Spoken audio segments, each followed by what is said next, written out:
Hello. We is waiting to gonna go ahead. Just take a second. Make sure we got all the audio and everything working. So whenever the stream catches up to me, we shall know. We shall know.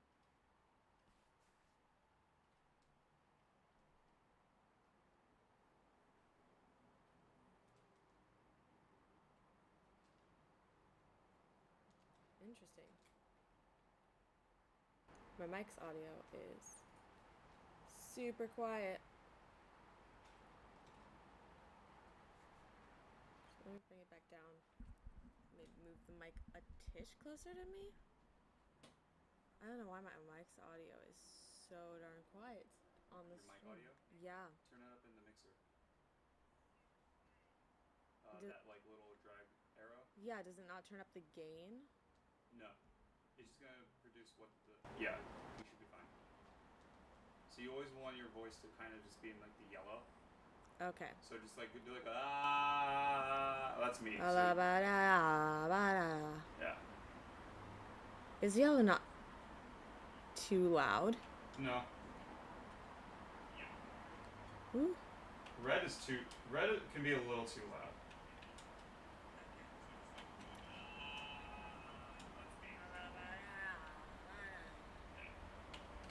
Doing some tests. This is a new program. I've not used this program before.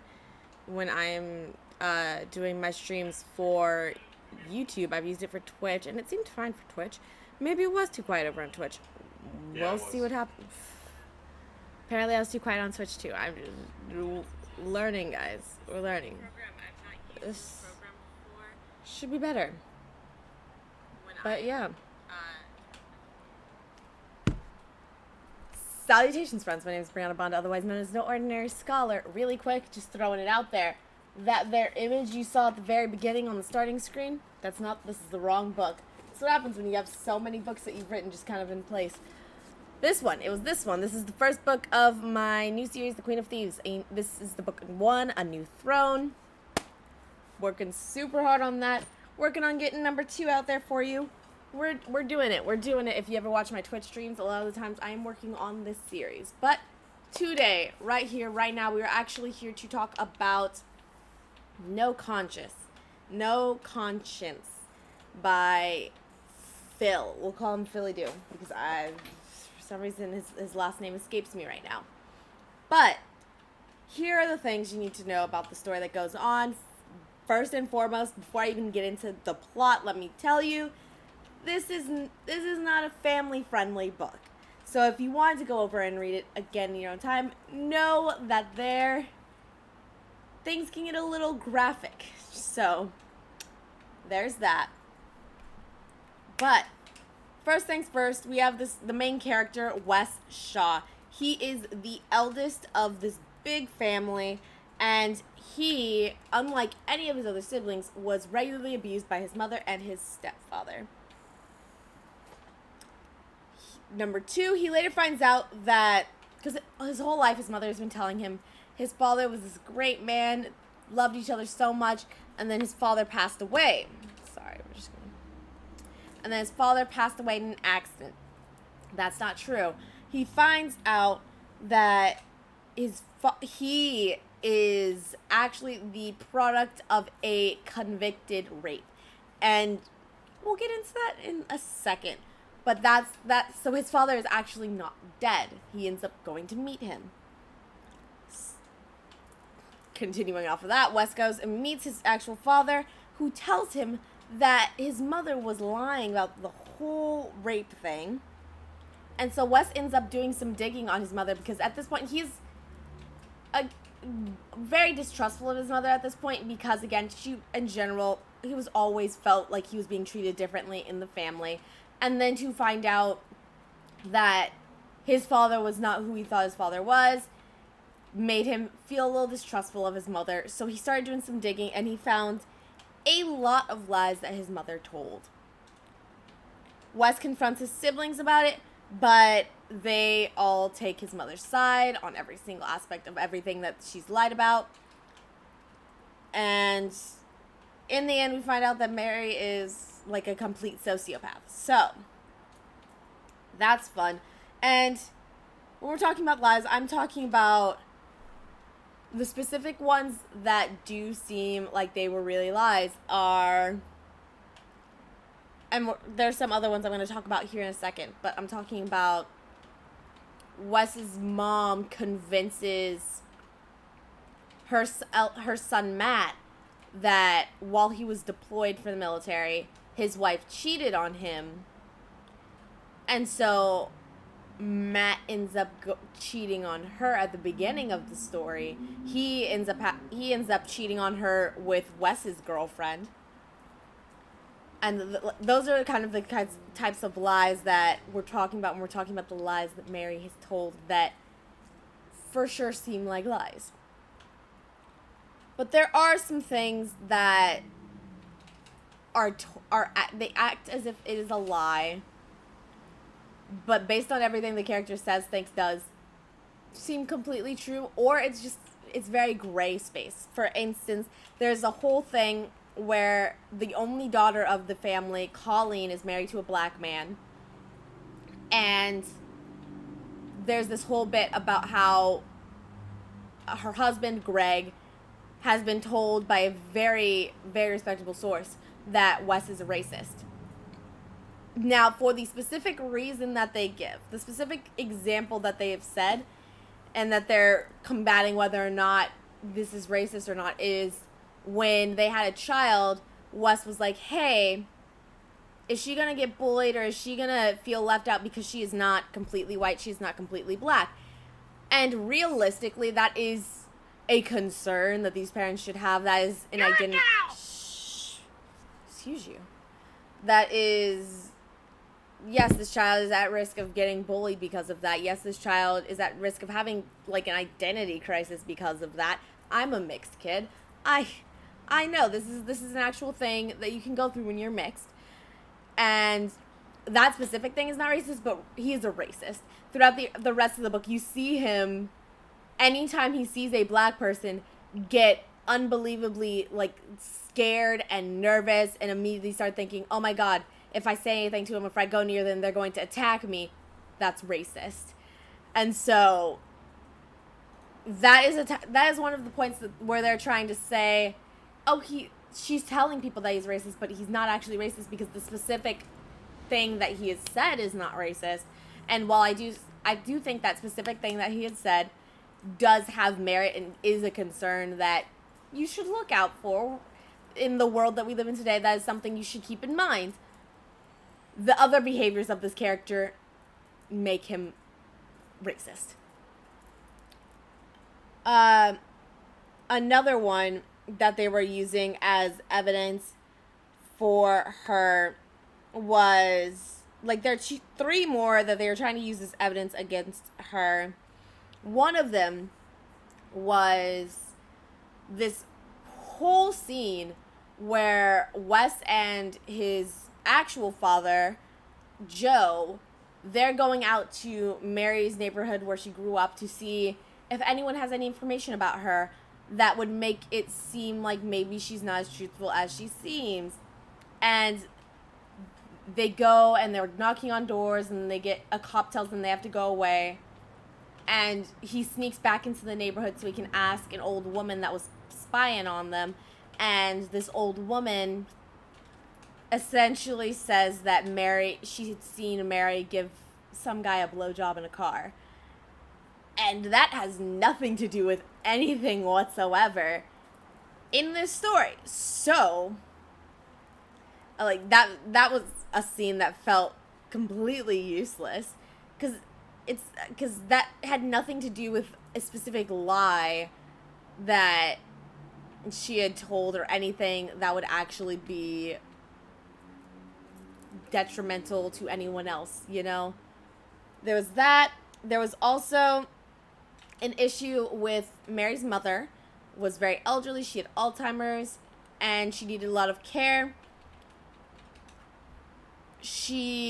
Her mother started choking on something. Mary doesn't know what to do. She panics. She runs downstairs to try and find her phone, but realizes she'd left her cell phone in the room that she was in with her mother who was choking. So she ran back upstairs, calls the police, and they're like, do the Heimlich maneuver. And she's like, I don't know how to do the Heimlich maneuver. And Wes is trying to say that it's super suspicious, and what if she just, in the back of her mind, didn't really didn't want to keep taking care of her mother. Like, she was no longer working, so taking care of her mother was basically a full-time job, and maybe she just wanted all of that inheritance money. But the scene that we're shown makes it actually seem like in the moment she panicked, went down to her office to get her phone, it was in the room that they were already in. She just didn't realize it. The way it was presented to us makes it seem like she actually genuinely was just panicking. Maybe she didn't actually know how to do the Heimlich maneuver. Like, I question whether or not I know which angle to do the Heimlich maneuver, if that makes any sense. Like, I know it's supposed to be a J. I feel like if in that situation, I would just kind of, bear hug. But that's not how you do the Heimlich maneuver. You can it seems very flimsy, this piece of evidence. And I'm not sure if the author was trying to have some pieces of evidence that make it seem like Wes was just pushing it, or if the author actually did think that this was solid 10 out of 10, this proves that she's a sociopath. And the last one that I thought was super great was her job. And I really want to talk about this one because from what we're shown, we have Mary who's in this job. And there is a girl who works there. She constantly comes into the office like she just got out of the club.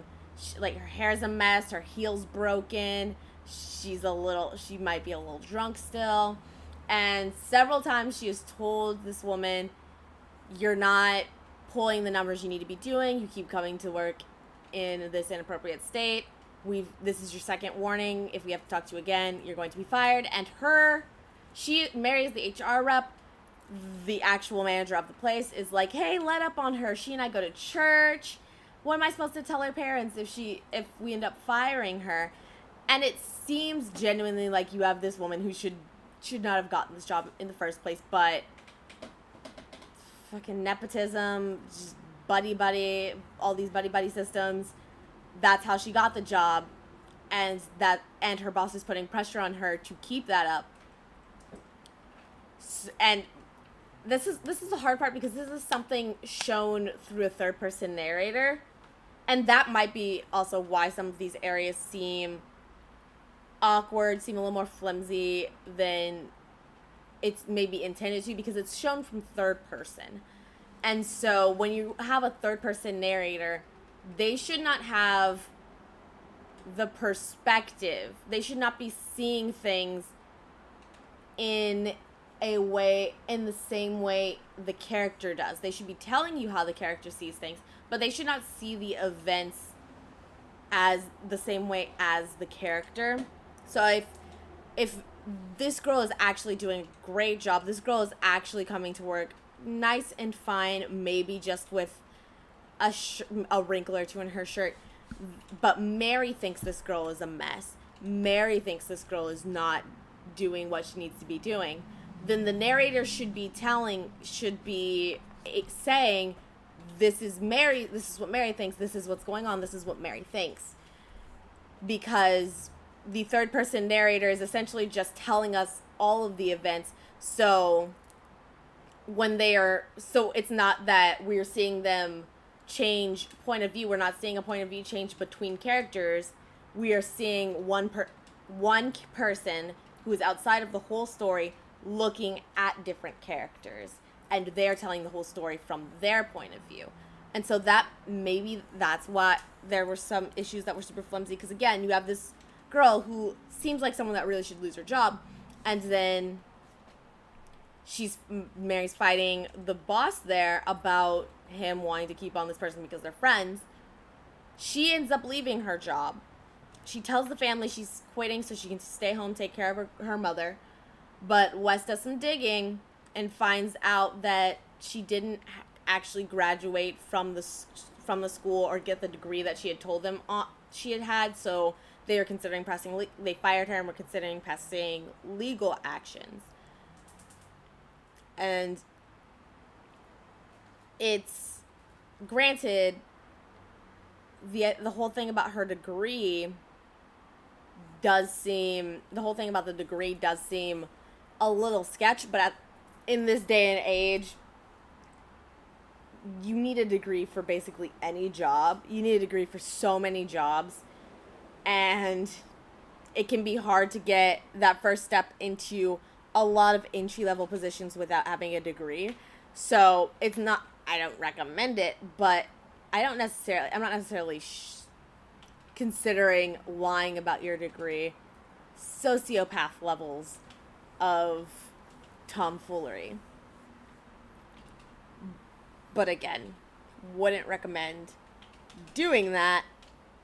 I have seen, though, back when I was applying at places, now I'm really more focused on my full-time job, but back when I was applying at places, you would see some employers and some people saying, if you believe you have the experience to do a job, but you do not have the degree, do not put that you have the degree, do not put that you have the schooled education, put your experience, still apply for the job. Sometimes that's going to be enough proving that you have the experience, so just be willing to try and apply for that. But don't lie about the degree, because apparently legal consequences. Okay.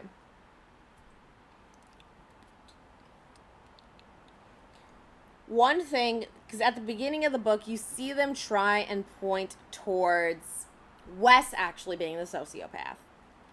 And there are really two ways that they kind of do that. First way is, and this one I kind of don't understand because this book came out in 2017. This is long past the days of 50 Shades of Grey, but he's at home, he's masturbating, and the video he chooses to do that to is relatively aggressive. But again, we're well past the days of 50 Shades of Grey. He wants to dom. That's his business. That's not when they do discuss it in the book, and he specifically says, like, I don't want her to be hurt at all, but yeah, I want to feel like a man. So it feels more like it is it's the author themselves judging specific sexual interests, as opposed to actually being solid evidence again for him potentially being the sociopath. And that's why from the very beginning, because this and one other thing were the things that were pointing to him, and I think that the whole story was supposed to be kind of a back and forth. Is it Wes that's a sociopath, or is it Mary that's a sociopath? But the evidence they tried to push for Wes being the sociopath was just kind of, this is a human being. This is just a human being with probably different interests than the author of the story. And so it didn't really get me into that mindset. It didn't really buy me on the idea that maybe it was him. The other thing was, after he found out his girlfriend was cheating on him with his brother, he goes to his apartment to try and throw her out. And she, shuts the door, locks him out. He breaks down the door, and she starts laughing at him. She's like, what are you gonna do? He grabs her arm, and he pushes her to the ground. Again, this isn't something you should do ever, but he 100% felt horrible about it. He started crying because he felt horrible about it. And to the point of the sociopath is that you don't necessarily care how you make others feel. As well as the fact that, again, you shouldn't do this, but this didn't come out of nowhere. He was angry over a specific thing. This wasn't just a random lash out for no reason. Blech. Last couple things I want to hit on, because we're getting close to time. I didn't. The ending was very lackluster to me. It was very disappointing because you do get to this point where everyone is there for one of Matt's kids' birthdays, and Wes busts in, and he's like, "Hey, this is like, here are all of these facts and here are all these things she's lied about," and some of them people are kind of raising their eye at, but for the most part, no one really cares. And then he says she stole, because she broke. Let's go over the family tree real quick. Wes's dad was Joe. The other kids all had one dad. They divorced though, and now she's married to another man. His name is Warren. Ed is the father of the other kids that was divorced. So Wes comes in. She stole Ed's money when they got divorced because he had money saved up in an investment account, but because it was technically under her name, she drained all of it. And the kids are like, "Why would you do that to him?" Warren, her new husband's like, "It was for revenge." Kids are like, "What revenge?" Mary, told Warren that that Ed raped her, and that's why they got a divorce. And all of the kids are like, "Why would you say something like that? Why would you say something like that?" Ed is like, "What are you talking about? Why would you lie to him? That's something serious. You don't lie about that." And she just starts crying, and everyone's like, "Oh my God, I'm so sorry. We asked questions. Never mind." And that's, I feel, super unrealistic.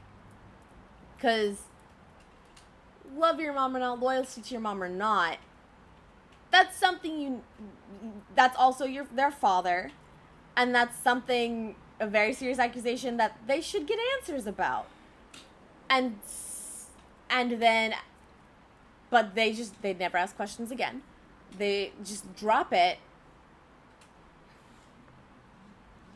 And then you see at the end of the book,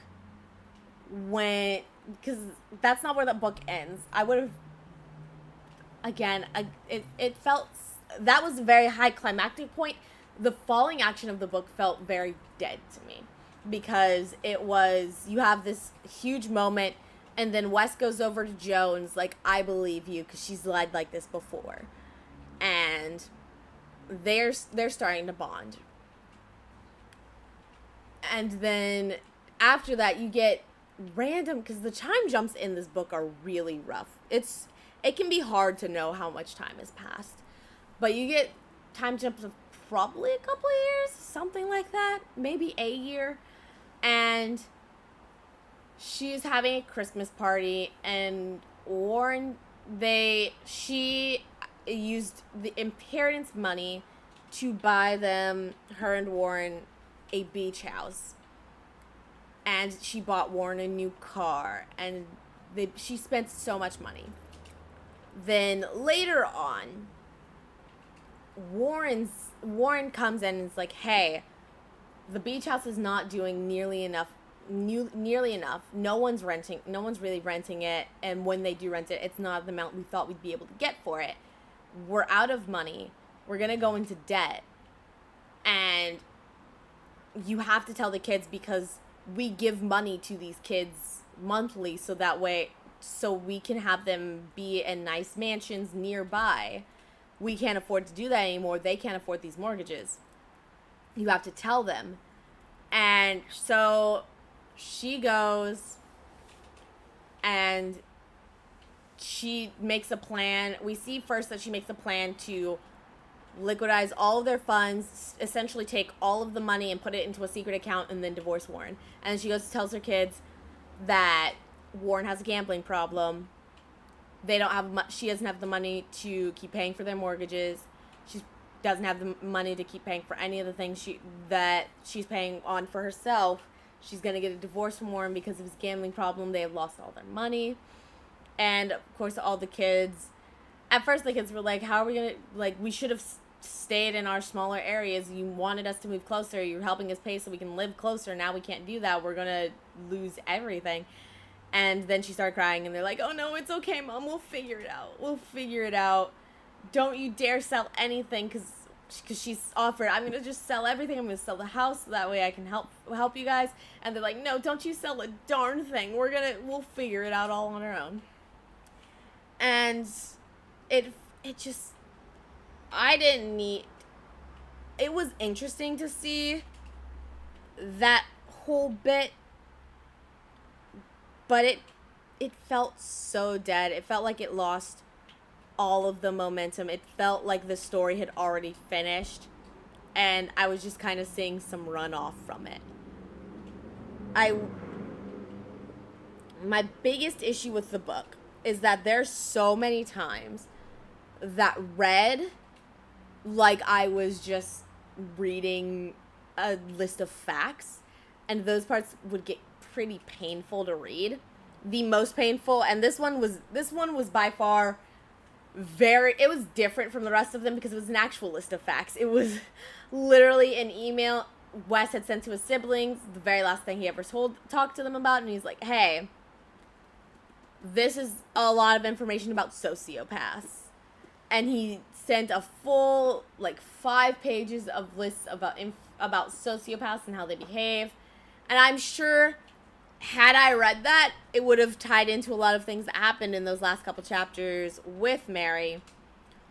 But I genuinely could not bring myself to do it. It was so painful, and it was so long. But there would be times where I would be reading the book, and it genuinely reads like I am reading a list of facts. Wes is sad. Wes went upstairs. He got in the bed.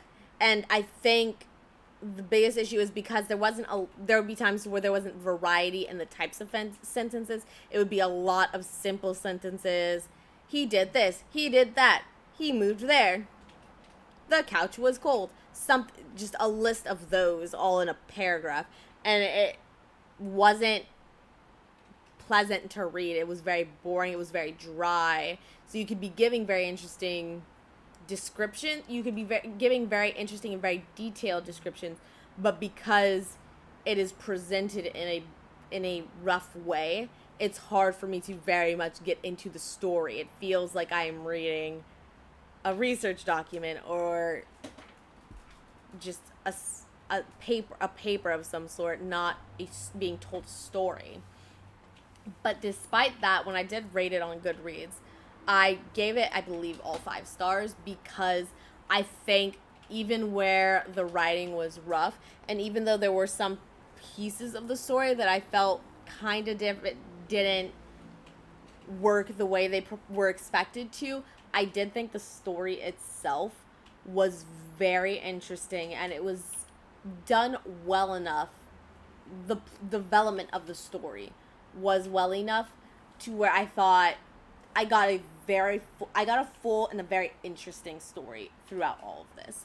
And I do, if you're into psychological thrillers, I would suggest reading it, checking it out. It was a good read. It was a fun time. Again, not family friendly, but if you're old enough, I suggest checking it out.